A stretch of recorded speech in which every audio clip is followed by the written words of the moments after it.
2021 के अव्यक्त महावाक्य रिवाइज है 26/1/88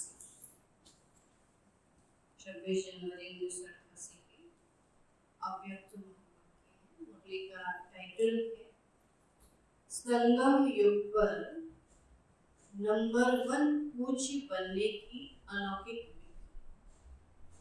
संगम युग पर नंबर 1 पूज्य बनने की अलौकिक विधि। आज अनादि बाप और आदि बाप, अनादि बाप शिव बाबा और आदि बाप ब्रह्मा। तो आज अनादि बाप और आदि बाप अपने अनादि शालिग्राम बच्चों को और आदि ब्राह्मण बच्चों को डबल रूप से देख रहे हैं, शालिग्राम रूप में भी और परम पूज्य भी। दो रूपों में देख रहे हैं, एक देवता स्वरूप में और एक शालिग्राम रूप में, निराकार शुद्ध रूप में। तो शालिग्राम रूप में भी परम पूज्य हो और ब्राह्मण सो देवता स्वरूप भी गायन और पूजन योग्य हो। दोनों आदि और अनादि बाप दोनों ही रूप से पूज्य आत्माओं को देख हर्षित हो रहे हैं।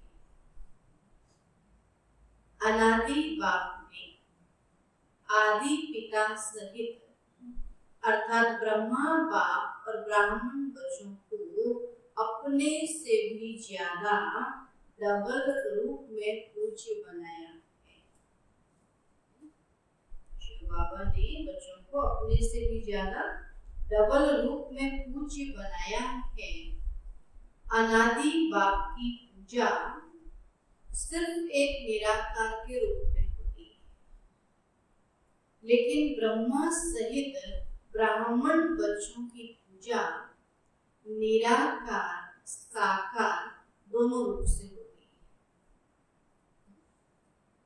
शिव बाबा की केवल निराकार के रूप में, लेकिन ब्राह्मणों की अब कहते हैं निराकार रूप में भी और साकार रूप में।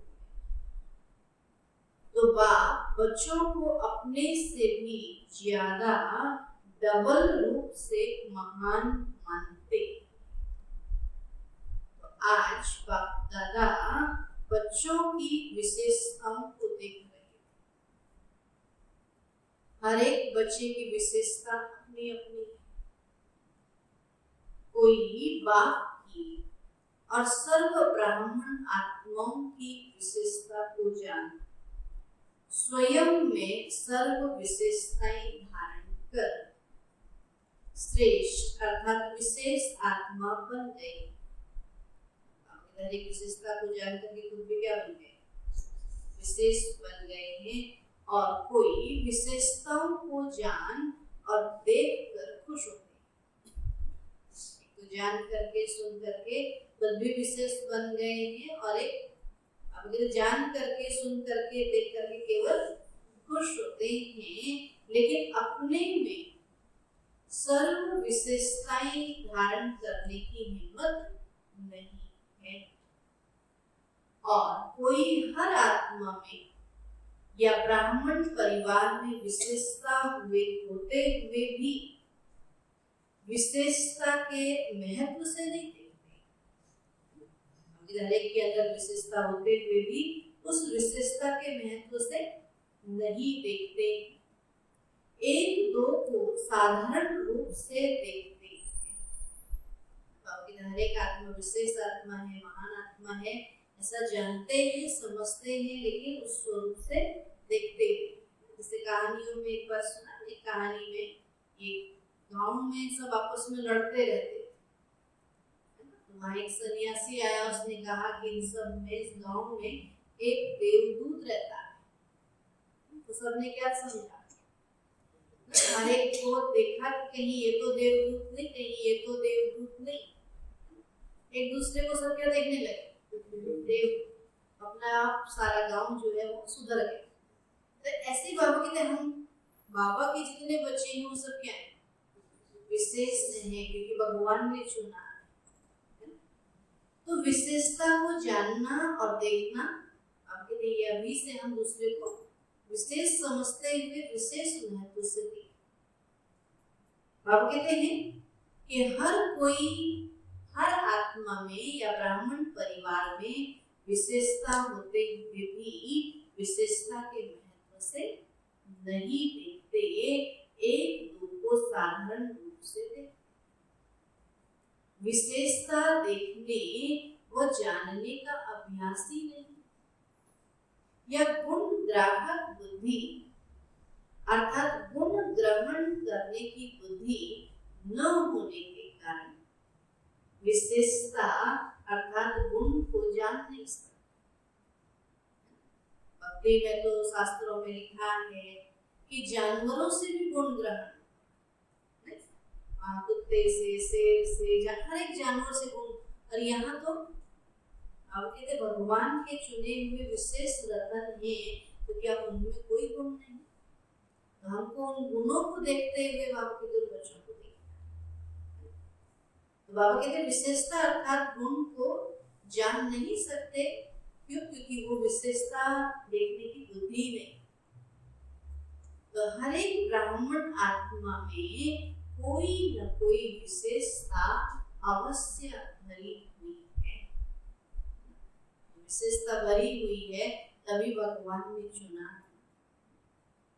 चाहे 16,000 का लास्ट दाना भी हो, लेकिन उसमें भी कोई न कोई विशेषता है।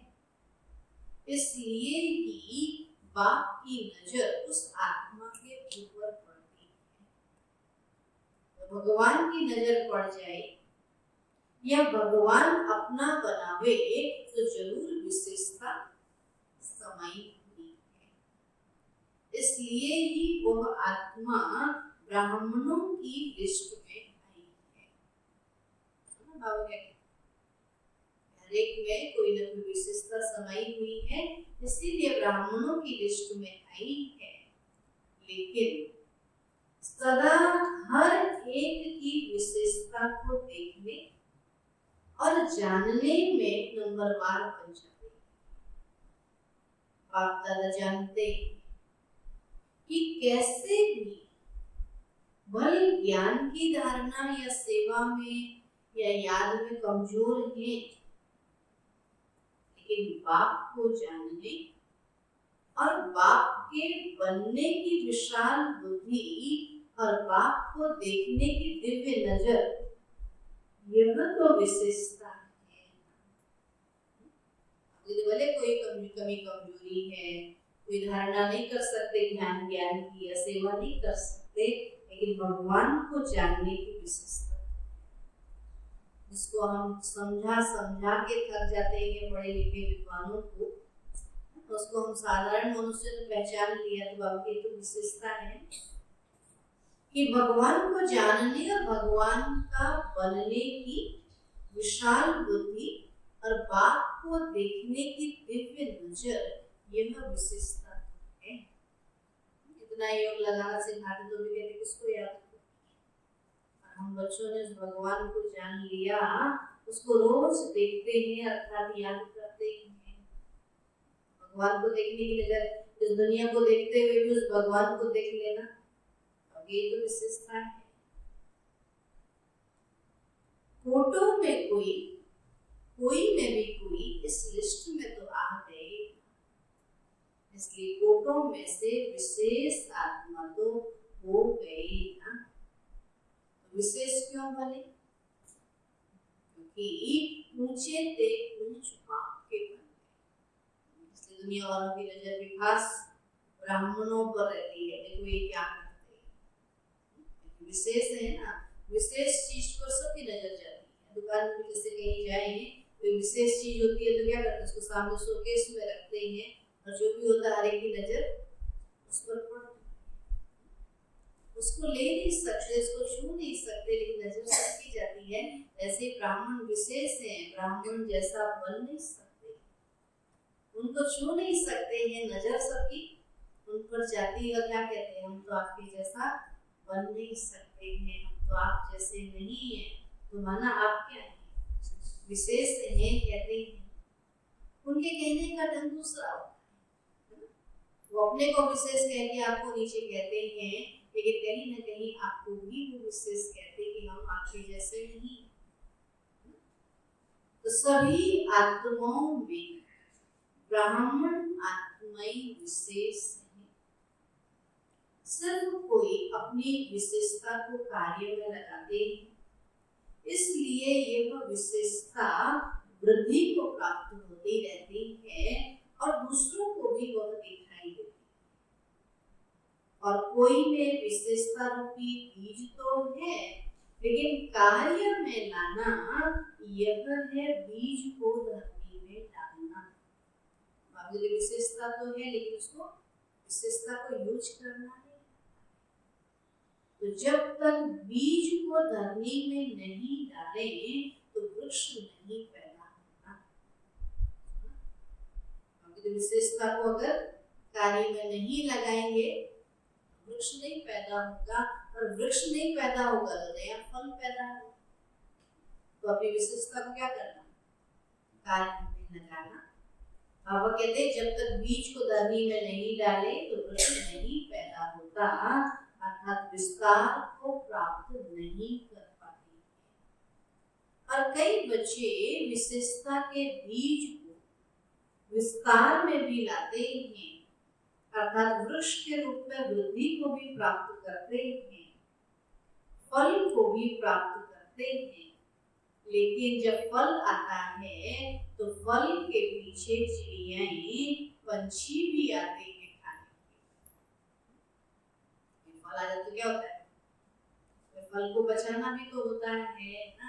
जैसे बाबा कहते हैं हम भी सेवा करते हैं, बीज बोते हैं, वृक्ष हो जाता है, और जब फल निकलते हैं तो अच्छा अच्छा फल देख करके दोस्तों दुनिया वाले क्या कहते हैं, काश ये हमारे पास होता। ऐसी सेवा होती, क्या कहते हैं, काश ये हमारे पास होता। तो बाबा कहते हैं उस फल को आने के लिए चिड़ियाएं और पक्षी भी आ जाते। तो जब तक फल तक पहुंचते हैं तो इस रूप में माया आती है कि मैं विशेष हूँ और मेरी यह विशेषता है। जब फल निकलने लगते फिर अपनी महिमा आ जाती है, अरे मैं विशेष हूँ ना इसलिए तो मैंने ये काम किया। जब तक बाबा ने कहा तब तक नहीं आएगा। जब फल दिखने लगा तो क्या कहा, मैं विशेष हूँ। ये बाबा कहते फिर ये अहम वाला विशेष हो गया, बाबा के कहे अनुसार नहीं। फिर बाबा कहते ये माया आती है कि मैं विशेष हूँ, मेरी यह विशेषता है। यह नहीं समझते कि बाप द्वारा प्राप्त हुई विशेषता है। तो विशेषता भरने वाला बाप। जब ब्राह्मण बने तो विशेषता, पहले थोड़ी विशेषता कब आई, जब ब्राह्मण। तो ब्राह्मण जीवन की देन है विशेषता, बाप की देन है। इसलिए फल के बाद अर्थात सेवा में सफलता के बाद यह अटेंशन रखना भी जरूरी है। सेवा के बाद बाबा कहते मैं विशेष हूँ, ये दिमाग में आता है तो समझो मुझे बाबा ने बनाया, मैं विशेष हूँ, मैंने भगवान को जाना, लेकिन मेरे से फल निकला है शक्ति किसने।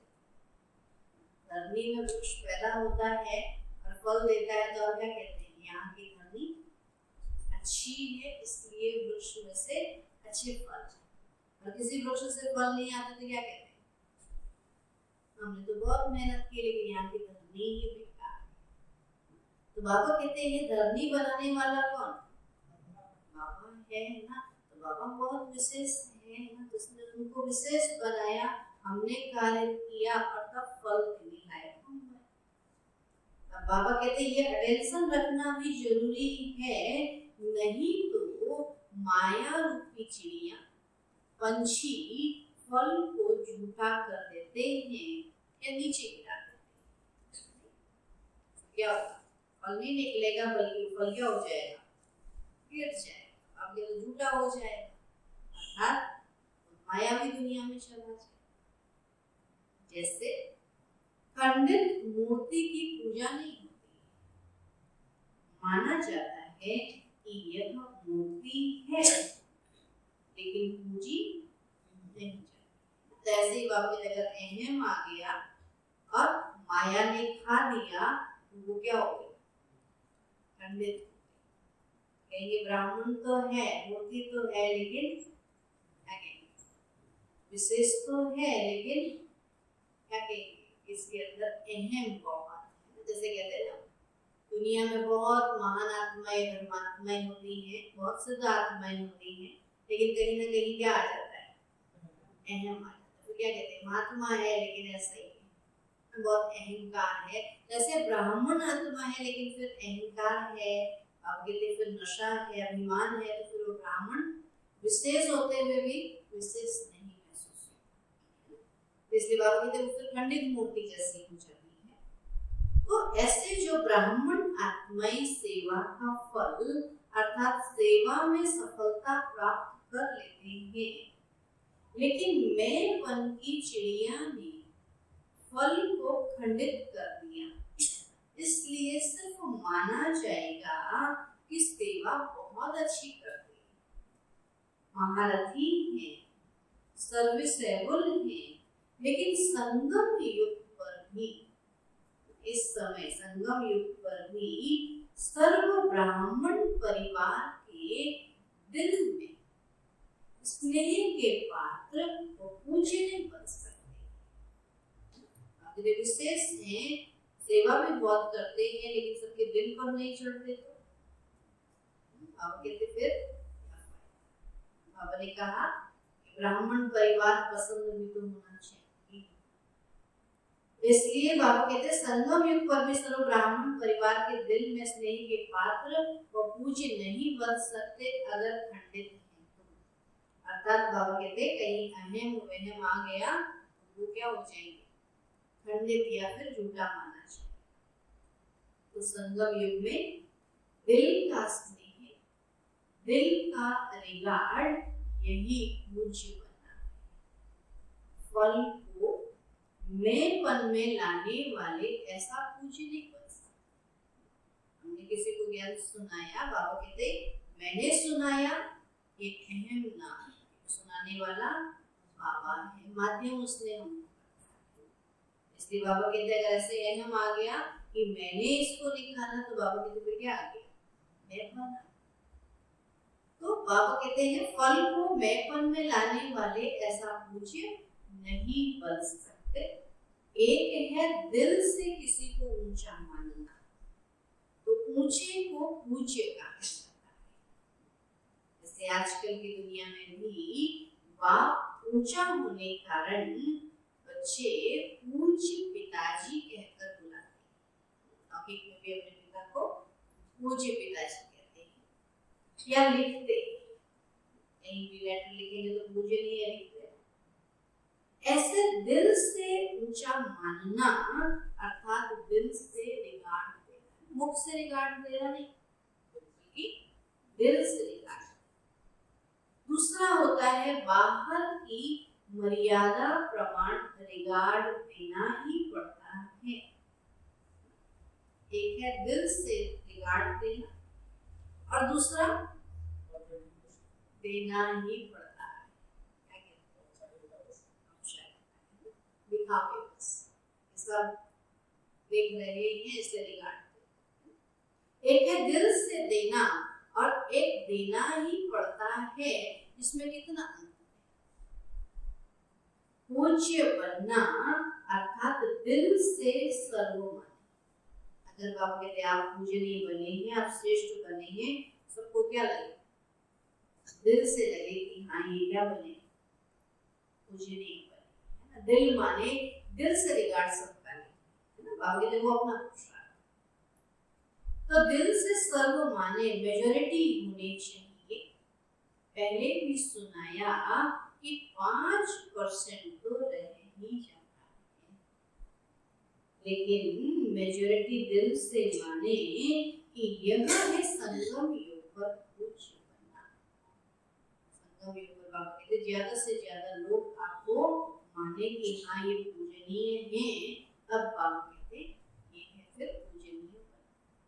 खाली दिल से ना मान कर कैसे कहना ही है, सम्मान करना ही कभी करें तो आपके दिल वो नहीं है पूज्य।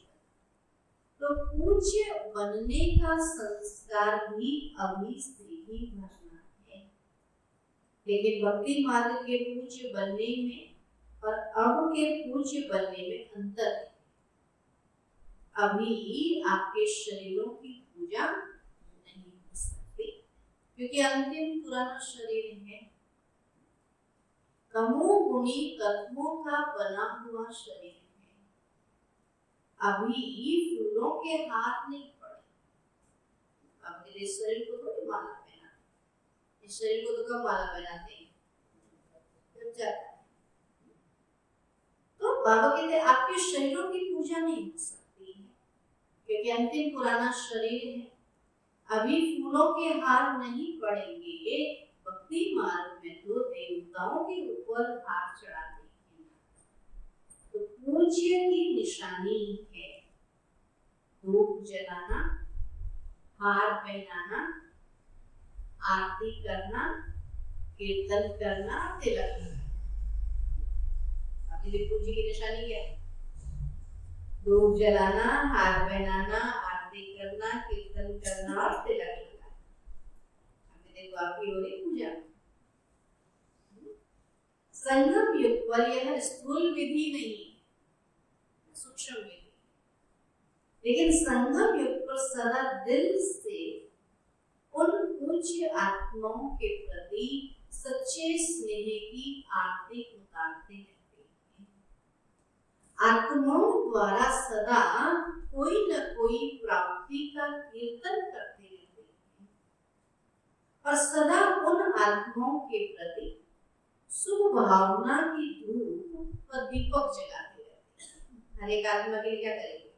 शुभ भावना करेंगे, शुभ कामना करेंगे और सदा ऐसी आत्माओं को देख स्वयं भी जैसे वह आत्माएं बाप के ऊपर बलिहार गई है, वैसे अन्य आत्माओं में भी बाप के ऊपर बलिहार जाने का उमंग आता है।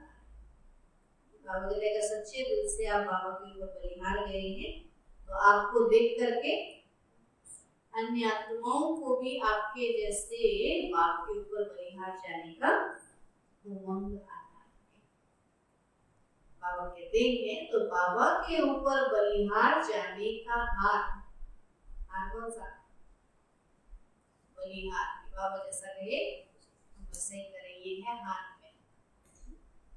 तो बलिहार जाने का हार सदा उन आत्माओं को स्वतः ही प्राप्त होता है और ऐसी आत्माएं सदा स्मृति स्वरूप के तिलकधारी होती है, सदा आत्मिक स्वरूप में स्थित रहती है।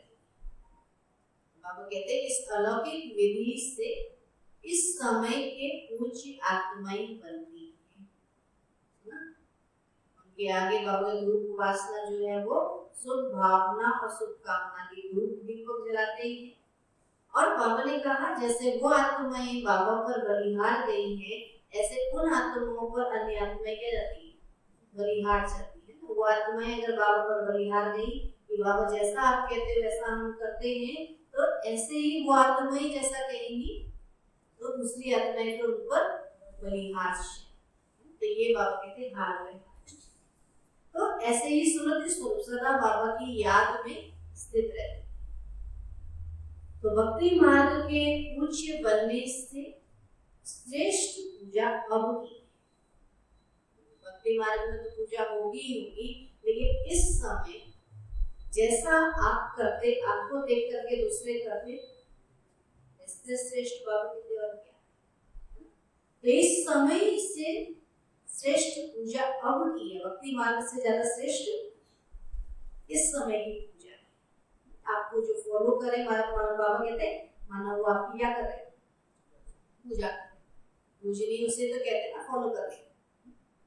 तो जैसे भक्ति मार्ग की पूज्य आत्माओं के दो घड़ी के संपर्क से, अर्थात सिर्फ मूर्ति के सामने जाने से दो घड़ी के लिए भी शांति, शक्ति और खुशी का अनुभव होता है। दो घड़ी की मूर्ति के आगे आते बड़ा दर्शन करते, बड़ी खुशी होती है। बड़ी शांति होती, खुशी होती। तो ऐसे संगम युगी पूज्य आत्माओं द्वारा अब भी 2 घड़ी 1 घड़ी भी दृष्टि मिलने से भी खुशी, शांति व उमंग उत्साह की शक्ति अनुभव होती है। अभी जैसी आत्माएं उनके आगे भी पहुंचते तो क्या होता है, मधु बन जाते हैं, दीदी दादियों से मिलते हैं तो क्या कहते हैं, आज हमने ना उनको नजदीक से देखा। जैसे मूर्ति को नजदीक से देखते तो खुशी होती है, ऐसे ही बाबा कहते श्रेष्ठ आत्माओं को नजदीक से देखते तो क्या होता है, खुशी होती है, खुशी। बाबा को तो शांति भी मिलती कि चलो हमने किसी को तो देखा, बाबा को तो सुना ही सुना, लेकिन दीदी दादियों में से इन दादियों को मिले, खुशी भी होती है और शांति भी मिलती। तब बाबा कहते ही है 1 घड़ी भी दृष्टि मिलने से खुशी, शांति व उमंग उत्साह का अनुभव होता है। तो ऐसी पूज्य आत्माएं अर्थात नंबर 1 विशेष आत्माएं, सेकंड और थर्ड तो सुना, उसका विस्तार क्या करेंगे, हैं तो सब विशेष आत्माओं के लिस्ट में, लेकिन 1, 2, 3 नंबर 1। अभी नंबर 1 जो है उनको देखने से ही क्या हो, खुशी, उमंग, उत्साह आ जाए। और बाबा के देखते देखेंगे, जानेंगे, लेकिन कोई मजा नहीं आएगा, कोई खुशी नहीं, कोई नशा नहीं, तो बाबा कहते उसको पूज्य नहीं, उसको विशेष कहेंगे। तो पूज्य बनने के लिए क्या करना पड़ेगा, अपने अंदर सारी धारणाएं करनी। तो लक्ष्य सभी का नंबर 1 बनने का है। वैसे पूज्य बनो जैसे ब्रह्मा बाप के गुणों के गीत गाते हो। जैसे ब्रह्मा बाबा के गीत गाते हो तो ऐसे बाबा तुम भी बनो। बाबा ने थोड़ी कहा बाबा ही बनेगा, तुम नहीं बन सकते, हर एक बन सकता है ना। तो जैसे ब्रह्मा बाबा कहते विशेष गुणों के महिमा गाते, तो यह सब विशेषताएं पूज्य बनने की व नंबर 1 विशेष आत्मा बनने की बातें ब्रह्मा बाप ने देखी सुनी। तो जैसे ब्रह्मा साकार आत्मा नंबर 1 संगम युगी पूज्य, सो भविष्य में नंबर 1 पूज्य करते। संगम पर भी नंबर 1 थे, भविष्य में भी नंबर 1 बनते। तो लक्ष्मी नारायण नंबर 1 पूज्य हैं। वैसे आप सभी भी ऐसे बन सकते हैं। अब कहते केवल ब्रह्मा बाबा ही नहीं बन सकते, बल्कि हर एक बन सकते हैं, लेकिन उनके जैसा पुरुषार्थ करें तब। जैसे बाबा के साथ ब्रह्मा बाप की भी कमाल करते, शिव बाबा की तो कमाल करते ही है, ब्रह्मा बाप की भी कमाल करते हैं। ऐसे आप सभी भी सदा ऐसा संकल्प बोल और कर्म करो जो सदा ही कमाल का। जब कमाल होगी तो धमाल नहीं, कमाल नहीं करते तो क्या करते, धमाल करते, कुछ ना कुछ तो करेंगे। तो बाबा कहते सदा ही क्या करो, कमाल। तो कमाल नहीं करते हो तो धमाल करते हो, चाहे संकल्पों की धमाल करते हो, पूरा दिन बैठ बैठ के संकल्प चलाते रहते हैं, चाहे वाणी से। बाबा कहते संकल्पों में भी व्यर्थ तूफान चलता तो यह धमाल है ना। धमाल नहीं, लेकिन कमाल करनी है, क्योंकि आदि पिता ब्रह्मा के ब्राह्मण बच्चे सदा ही पूज्य गाए जाते। अभी लास्ट जन्म में भी देखो तो सभी से ऊंचा वर्ण कौन सा गाया जाता है, अभी भी अंतिम समय में भी कौन सा वर्ण ऊंचा है, ब्राह्मण। दुनिया में ब्राह्मण कुछ गाए जाते हैं ना। तो ऊंचा नाम और ऊंचे श्रेष्ठ काम के लिए भी ब्राह्मण को ही बुलाते हैं। दुनिया में भी अभी भी कोई अच्छा काम करना हो, कहीं घर का उद्घाटन करना हो, कहीं भी कोई शुभ कार्य करना हो, तो पहला हाथ किसका लगवाते हैं, ब्राह्मण का, ब्राह्मण को बुलाते हैं। तो बाबा कहते हैं ऊंचा नाम और ऊंचे श्रेष्ठ काम काम के लिए ब्राह्मण को ही बुलाते हैं और किसी के कल्याण के लिए भी ब्राह्मणों को ही बुलाते हैं। तो लास्ट जन्म तक भी ब्राह्मण आत्माओं का ऊंचा नाम और ऊंचा काम हो सकता है। संघ में भी ब्राह्मणों की बात थी, तो वहां फिर बाबा कहते हैं जो जन्म से ब्राह्मण जन्म में है उनकी महिमा परंपरा से चल रहा है, सिर्फ नाम से भी काम चला है। इसलिए क्या कर देते हैं, कई लोग को कुछ ऊंचा काम करना हो तो नाम के आगे फिर अपने ब्राह्मण का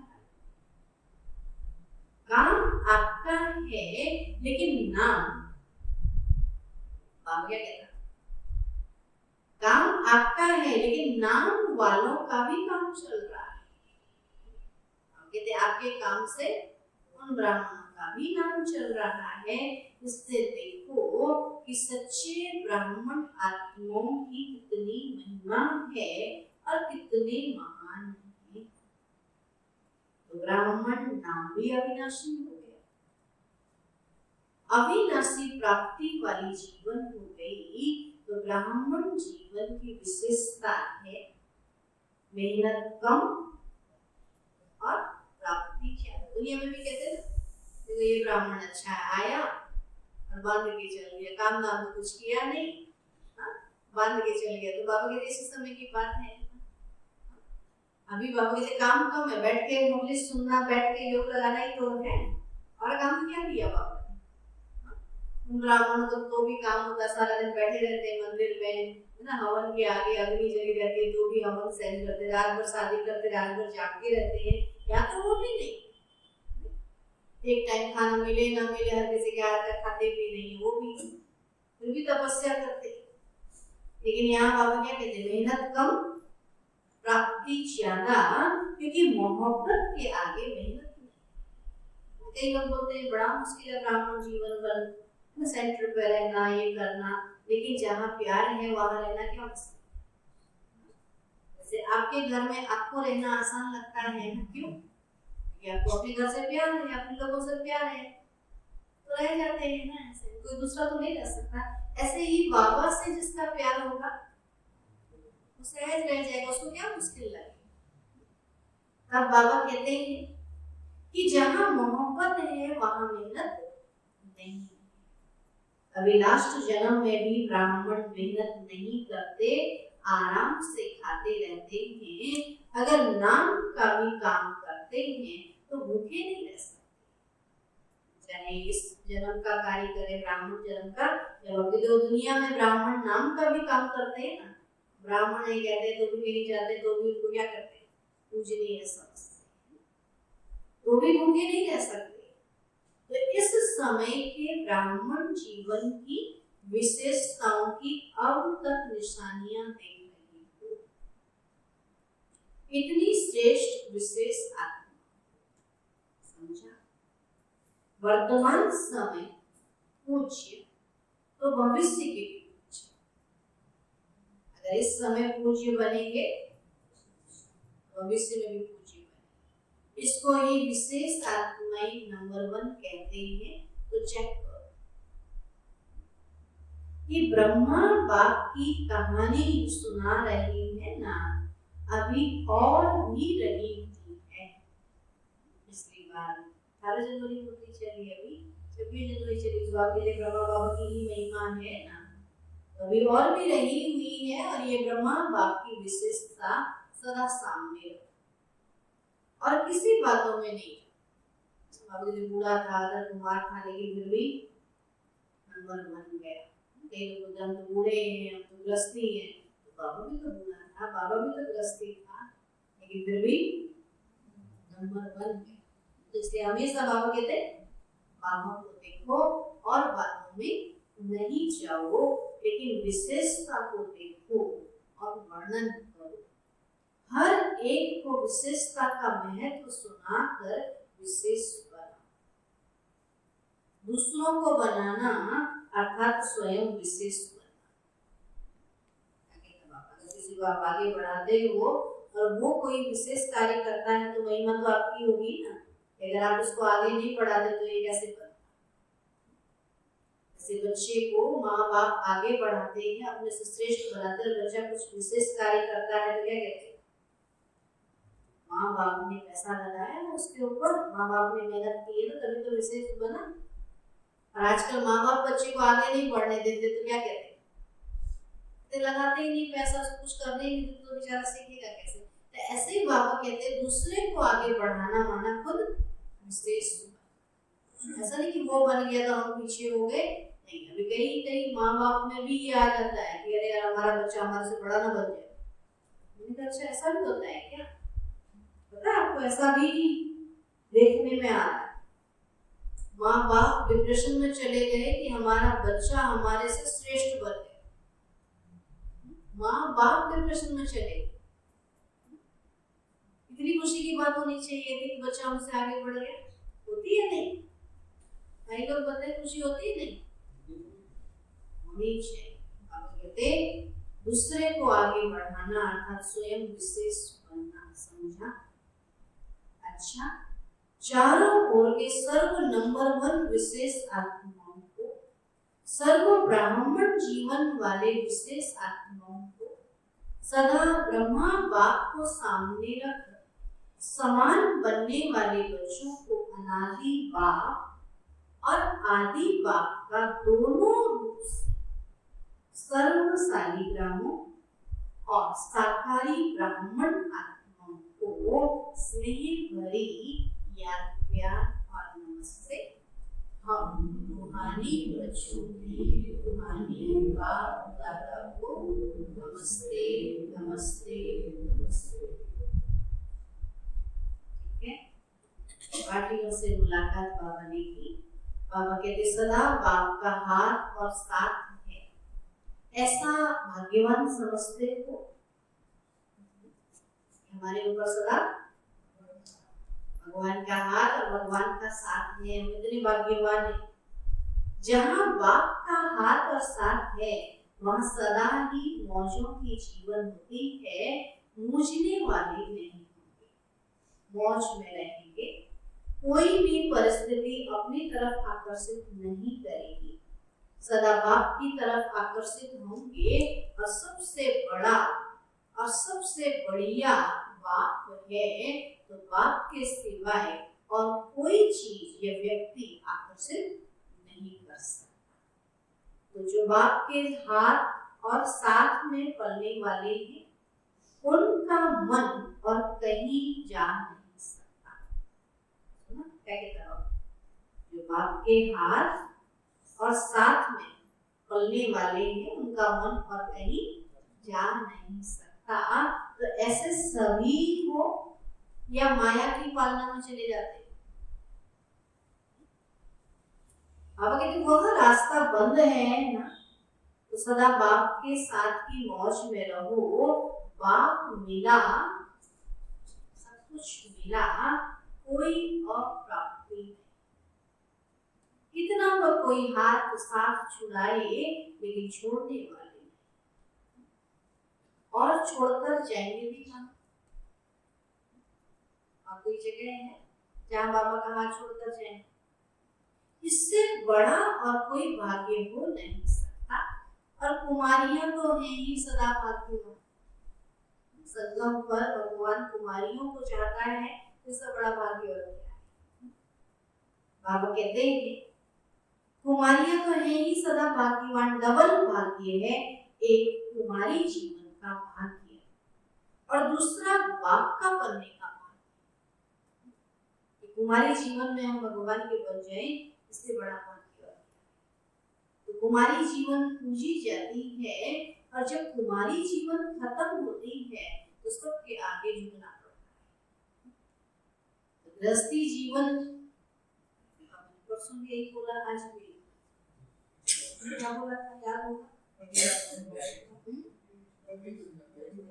गृहस्थी जीवन है ही बकरी समान। कुमारी जीवन है पूज्य जीवन। अगर कोई एक बार भी गिरा तो गिरने से हड्डी टूट जाती है ना। एक बार हड्डी टूट गई तो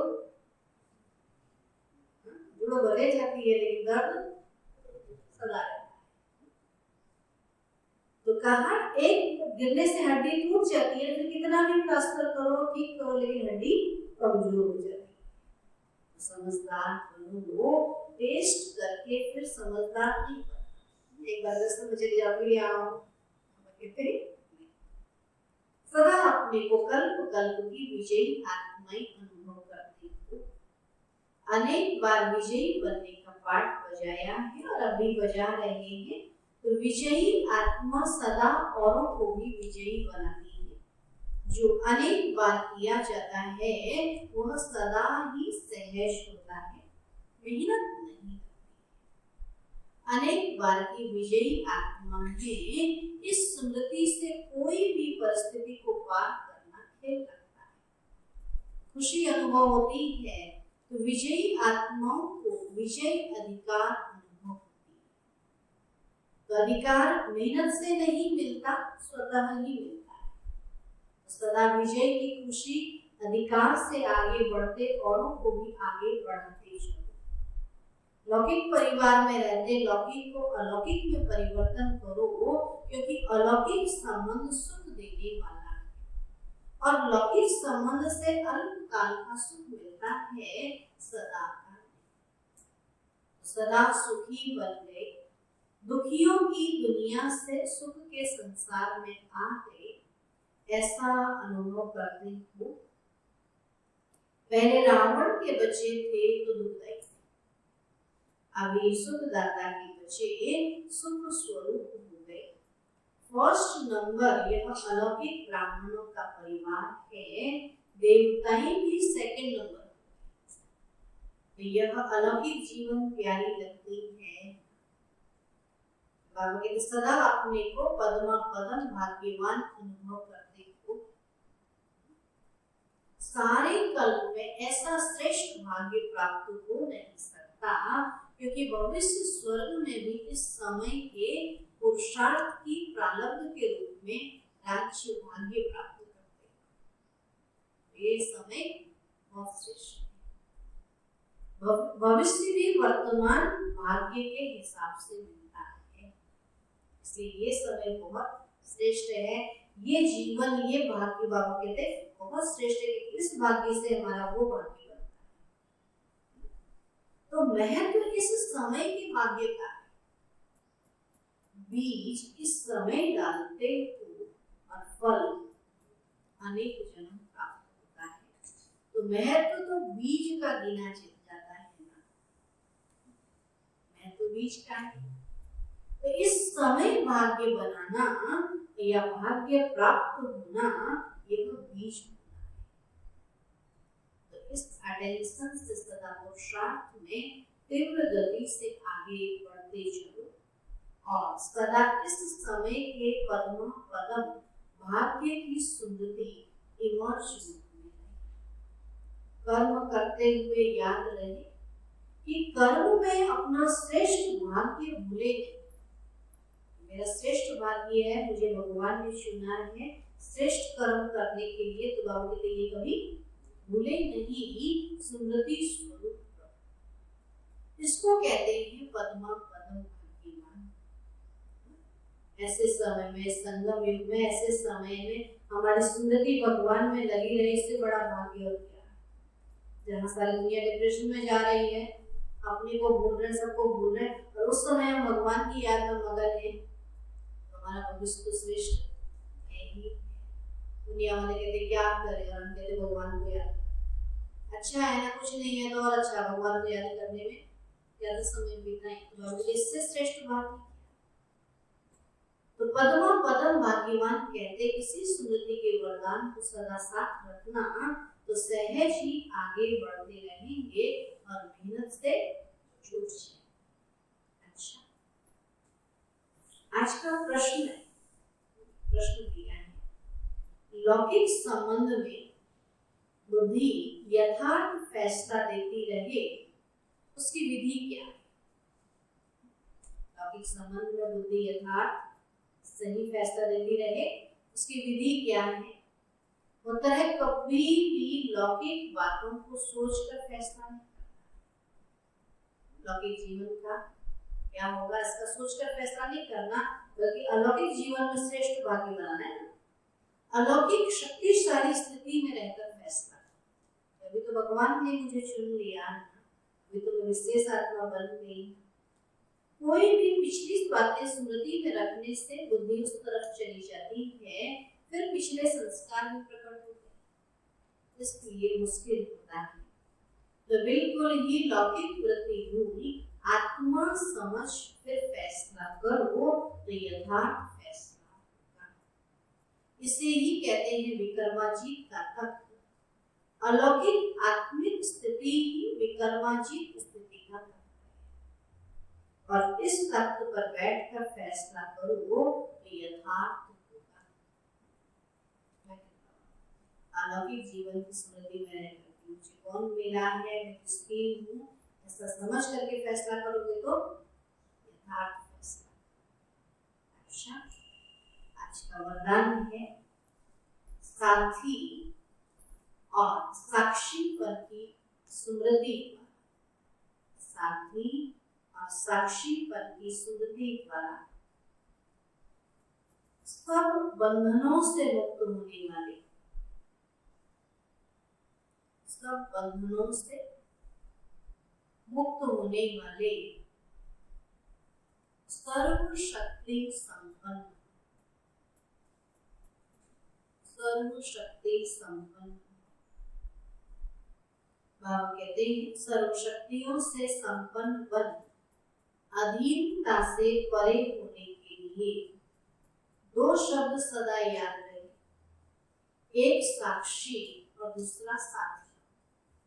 मैं भगवान की साथी हूँ और दुनिया में जो भी हो रहा है उसको साक्षी होके देखना। इससे बंधन मुक्त अवस्था जल्दी बन जाएगी। सर्वशक्तिमान बाप का साथ है तो सर्व शक्तियां स्वतः प्राप्त हो जाती हैं, और साक्षी बनकर चलने से कोई भी बंधन में फंसेंगे। निमित्त मात्र इस शरीर में रहकर कर्तव्य किया और साक्षी हो गए, इसका विशेष अभ्यास बढ़ाओ। भगवान के साथी बन करके रहो और हर बात को साक्षी होकर देखो, अर्थात आत्मिक स्वरूप में स्थित होकर देखना, उसको कहते हैं साक्षी होकर। स्लोगन है अशुद्ध और शुद्ध दोनों की युद्ध है, तो ब्राह्मण के बजाय क्षत्रिय। अशुद्ध और शुद्ध दोनों की युद्ध है, तो ब्राह्मण के बजाय क्षत्रिय। पवित्र रहे या विकारों में जाए, ऐसे अगर युद्ध चलती है तो बाबा कहते फिर ब्राह्मण नहीं, क्या क्षत्रिय। भगवान के बन गए, फिर बाबा कहते विकारों का संकल्प भी क्यों आए, बुराइयों की ख्याल भी क्यों आए, सदा ब्राह्मण बन के रहो। ब्राह्मण माना पवित्र, ब्राह्मण माना विशेष, ब्राह्मण माना बाबा ने कहा पद्मा पदम भाग्यवान। को विशेष आत्मा हूँ, मैं भाग्यवान आत्मा हूँ, और मेरा वर्तमान भी श्रेष्ठ है, मेरा भविष्य भी श्रेष्ठ है। ये सदा स्मृति है। पूजा होगी, लेकिन संगम पर पूजनीय करने का विशेष